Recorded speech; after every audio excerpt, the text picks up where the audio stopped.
How can I, 28F, convince my hubby, 32M, to let me cut my hair? I, 28F, and my husband, 32M, have been married for over 6 years and have been together for about 10 years. We have 2 kids together. Our oldest 4F and our youngest 1M. My husband has always loved long hair. I have always had hair about 2 or 3 inches past my shoulders, never had short hair. Before I had my daughter, I just let it grow out more because, well, I love my hubby, and literally have not been to a hairstylist for 5 years. I started to like my long hair. Of course, it gets in the way, so I usually always have it up in a high bun. But, in the past 6 months I've started to hate it. When I get out of the shower it feels insanely heavy. About a month ago I started to get headaches if I wear it down or in a ponytail because it pulls on my head. I talked to my husband and told him that I want to cut my hair. He straight up said no. Which is weird because he has never just straight up said no. We usually always talk it out, but I couldn't even explain why I wanted to cut it. I can't even manage my hair, it's been like that for years. Now it's to the point that I only brush my hair before a shower because it get knotted so easily. It's not like I want to cut it all off, but him just saying no makes me want to cut it all off just to be mean to him. I'm stuck. My son gets his hands caught in my hair as well. I sit on it and even when getting into bed, if I'm not carefully, it will hit my husband in the face. On a king-size bed that is pretty far. From having kids I understand why moms usually have short hair. I do want really short hair, but I know I won't get that, so how could I convince him to just let me get some inches off? By the way, my hair is around 3 feet long from my head. I do sit on it a lot when it's down. And I have thick hair, but I mean the individual strands are thick and I have a lot of hair. Also I have split ends.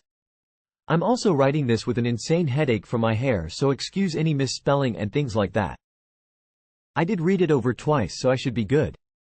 Thank you for reading. Just go and get it done. Don't ask. You're an adult-ass woman. He doesn't get to tell you, no, in this situation. He can have an opinion, but you have sole control over your hair. Go get it cut if you want. Worried you're an adult, you can do whatever you want to your hair.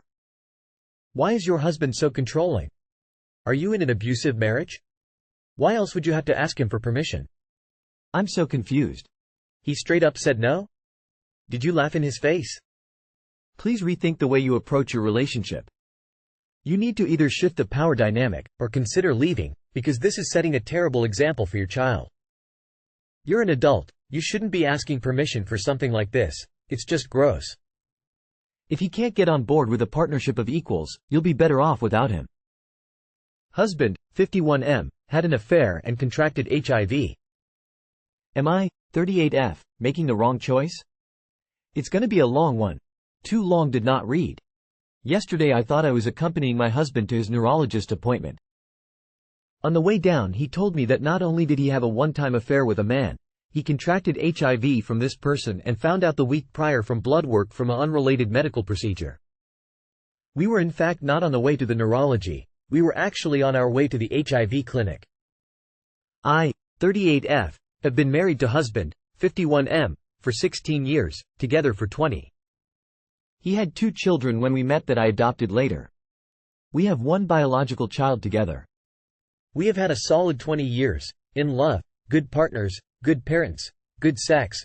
We of course argue, but it's always been respectful and never crossed any boundaries, just overall a great marriage. Of course I wouldn't be on here if that was the end of it. Husband has MS. He was diagnosed in 2021, but lesions were first found in 2012. He has a presumptive diagnosis because his lumbar punctures have always been normal. The last year, he seemed to be progressing really quick. His doctor also started transitioning to retirement, so we moved to a new doctor within the same practice. He had a routine MRI earlier this year and the doctor called to tell us results and it was weird. She mentioned a lot of non-Ms. issues, and ended up saying she wanted another LP and more labs. LP was mid-May. During the last year, but really about 7 months, I noticed my husband started acting different. He was hiding his phone in weird ways, like had a procedure and refused to let me hold his phone. Was kinda holding it to the side so I couldn't see his screen, just overall I felt like something was off.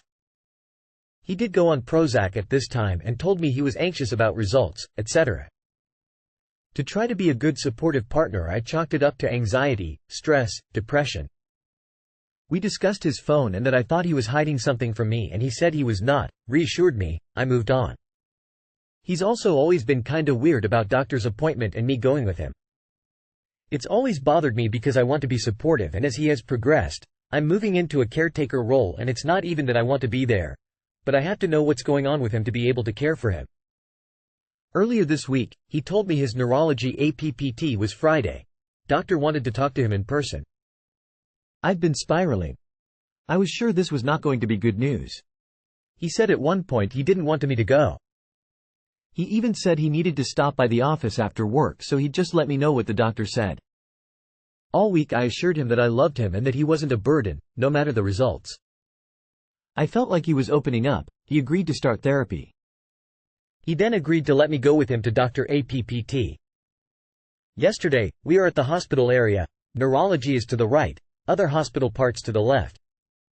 I try to turn into the parking garage and he told me to keep going. He then is asking if I really love him. Do I mean what I say about always being with him, etc. He then said that he had got some results back about 8 days ago, and that the results were going to affect me also. He said his blood results showed he was HIV+, and that he made a huge mistake 6 years ago and had a one-time sexual encounter with a male. Side note, we are both bisexual. We are very open to new sexual experiences, but it's him and I only. We don't swap or have other partners. I've always felt very safe with him. He was not bringing me to his neurologist, we were at an HIV clinic. Obviously, finding out my husband cheated, had HIV, I likely have HIV all in about 20 minutes was a really bad way for him to come clean. Thanks for sticking along, but there's more. I had an HIV test done, obviously assuming I was positive. But I was not. I'm negative. How?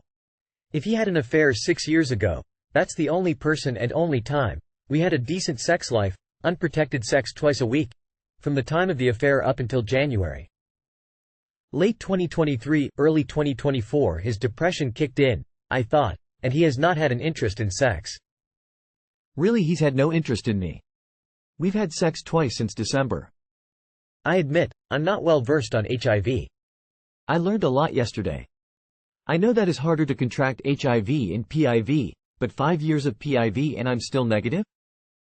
I'm going to my GYN next week for STD testing and a checkup. I will be asking lots of questions. I feel like a fool. I'm hurt and very angry. This is still so raw. I gave him chances yesterday to come clean with all of it. Any omissions or lies I find out about today or later is immediate divorce, and he's aware of this. I just feel like it's not adding up. My heart hurts. I want to continue building the life we have, grow old together. But I don't know if I can move forward and actually forgive him. The betrayal is killing me. I feel dumb for even considering staying. We will start couples therapy next week. I'll continue my regular therapy. He's agreed to see a therapist. But none of that matters if I can't trust him. If you stay and have sex with him, yes, you're doing the wrong choice. He's a disgusting, disloyal, selfish asshole that doesn't deserve you. Leave before you do get HIV. You still don't have the full story. He may not even got the HIV from that affair but from somebody else. Have you ever thought of that? Also, incubation period of HIV is 6 months. The fact that he got so squirrely about his phone 6 months ago means that there was probably an affair that started around that time. Also, him being 31 when you started dating at 18, that's almost grooming. He saw a young girl that he could take advantage of. Why did he and his ex split? Did he cheat on her too? Him not having anyone left isn't your fault or your problem. It's the consequences of his actions. The moment he cheated, you owed him nothing. A 31-year-old man was dating an 18-year-old teenager. And he has HIV. Nothing about your relationship is healthy. This is ridiculous. Leave. Edit, typo. You may even be charged with crimes like reckless endangerment or assault in some states if you don't disclose your HIV status to someone before sex. In most states, you're only required to disclose your HIV status if you know it at the time you have sex. Leave. You're still young. You won't be able to have a healthy sex life with him, a fear of catching it. I doubt it was 6 years ago, probably continuously for 6 years, yes. But not once. I wouldn't stay. He betrayed you in the worst way, and now what? He expects you to be his nurse? F that. I'd leave. My 22F boyfriend, 22M, of 2 years never tries to get me to CM. Is our relationship doomed? My boyfriend and I have been together for almost 2 years now. In our entire relationship, he never has made me or helped me finish. I have finished on my own before, so I know that is not the issue. I have finished with other men, not from penetration but from oral. My boyfriend has went down on me a couple times. The first time, he bit me so hard it hurt. I said please don't bite at all. So then he started sucking really hard and it was not enjoyable for me at all. When I tried telling him how I liked it, he continued to suck and bite and completely ignore me. We've tried a couple other times but I usually pull him back up because there's no point in getting hurt down there if I don't have to. And there's no point in getting into an argument because he refuses to listen to what I want and eventually I just get mad. I told him once that it's not his fault and it's like he gave up. He never tries anymore. Now, I find it hard to want to have sex with him at all because he doesn't seem to care if it feels good for me. He doesn't care I've never finished. He is insulted by the idea of toys. He literally never lasts more than a minute. No joke, no exaggeration. I've never said anything about this, but sex is less than a minute for him. I feel like I just get all gross for nothing.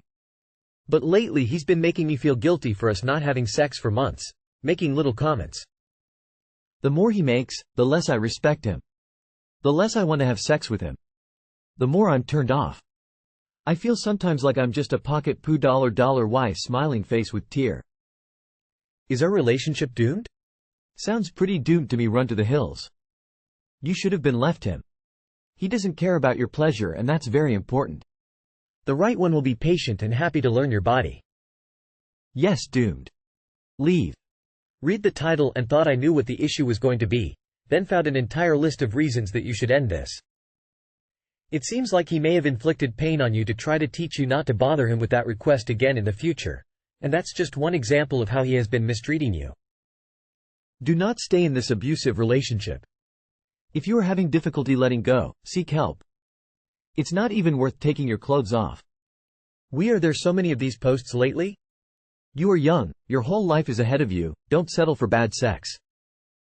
Yes, your relationship is doomed.